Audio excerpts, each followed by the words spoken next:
You may have heard the story of how I fired myself from my first company. I did it because I was suffering from the same disease that afflicts 84% of all entrepreneurs. And that disease is called Imposter Syndrome. Today, let's talk about what Imposter Syndrome actually is, how I overcame it, and how you can do the same.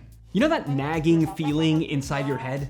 The one telling you that you aren't good enough, right? Maybe it calls you a fraud, or it tells you you don't have what it takes, or maybe it's even whispering that you aren't even worthy of the goals that you've set because you've just been lucky, right? You've been in the right place at the right time. It's not really about you. That little voice, that lying little critic, that is Imposter Syndrome. And being an entrepreneur, well, it only makes Imposter Syndrome worse because, let's face it, as an entrepreneur, you're the one calling the shots.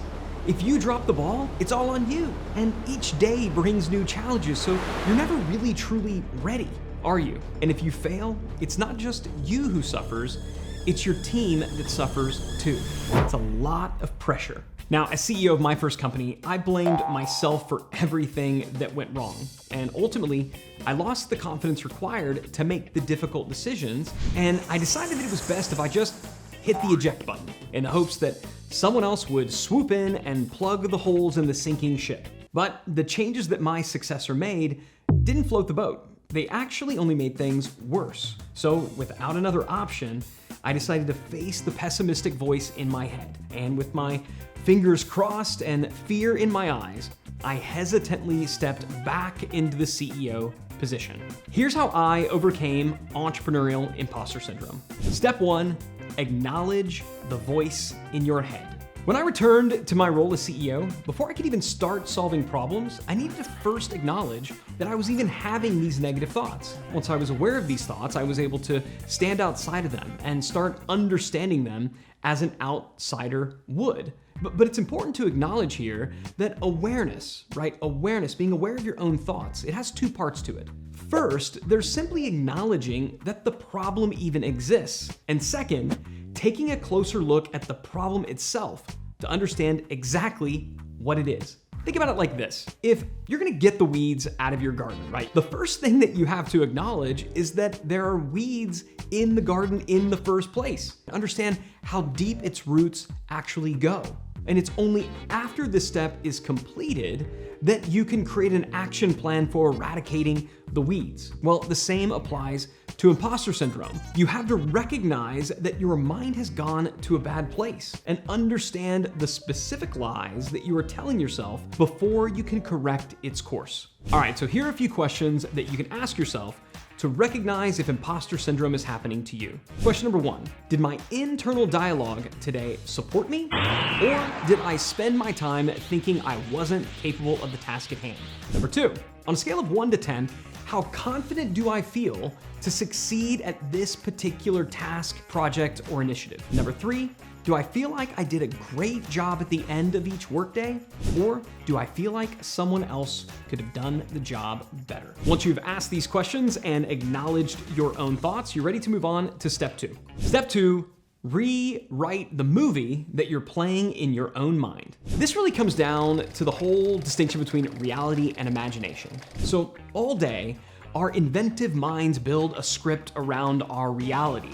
And the power of the mind can be a creative blessing, or it can be our downfall. You see, the movies we play in our heads about ourselves when unwatched can lead us to create a false sense of reality. And in this reality, we think that we're incapable. We think that we are failures. We think that we're worthless. And worst of all, we believe it so strongly that we do dumb things like firing ourselves from our own companies. But here's the important step that I need you to take, all right? And please listen to this closely, all right? This is really, really important. The solution is not, I repeat, not to ignore the movie that's playing in your own mind. The solution is actually to watch it and to call it what it is, fiction. You see, just like we cry during sad movies and jump out of our seats during scary movies, it's completely appropriate to feel real feelings when you're watching your own movie. But you gotta leave the theater, right? You gotta remember that it's just a movie, after all, and that things are going to be okay. Once you've done this, you could begin crafting a new movie with a more positive and accurate script. But to do that, you're gonna need a little bit of help, which brings us to our next step. Step 3, stop thinking you have to do this all alone.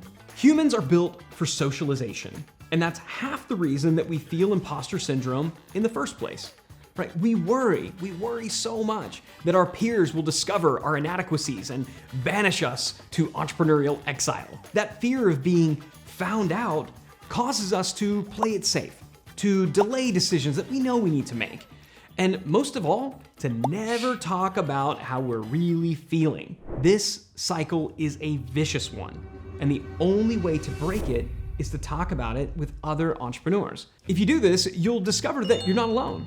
And just realizing that others are going through the same thing that you're going through is sometimes enough to completely strip imposter syndrome of its power. After all, if we're all imposters, then none of us are imposters, right?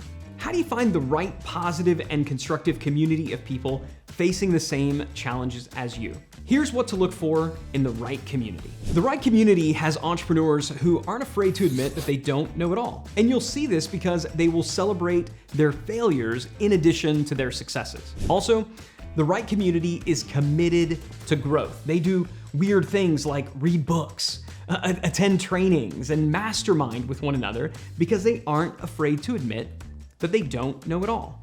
And finally, the right community is committed to sharing. They don't hold back because they know that one day it will be their time to ask for help. Now, as a side note, this is the exact kind of community that we're building at The Scalable Company. It's called The Collective, and if you've watched this far, I really hope that you will join us. Acclaimed poet and fellow imposter syndrome sufferer Maya Angelou once said, "I have written 11 books, but each time I think, uh-oh, they're gonna find out now. I've run a game on everyone and they're going to find me out."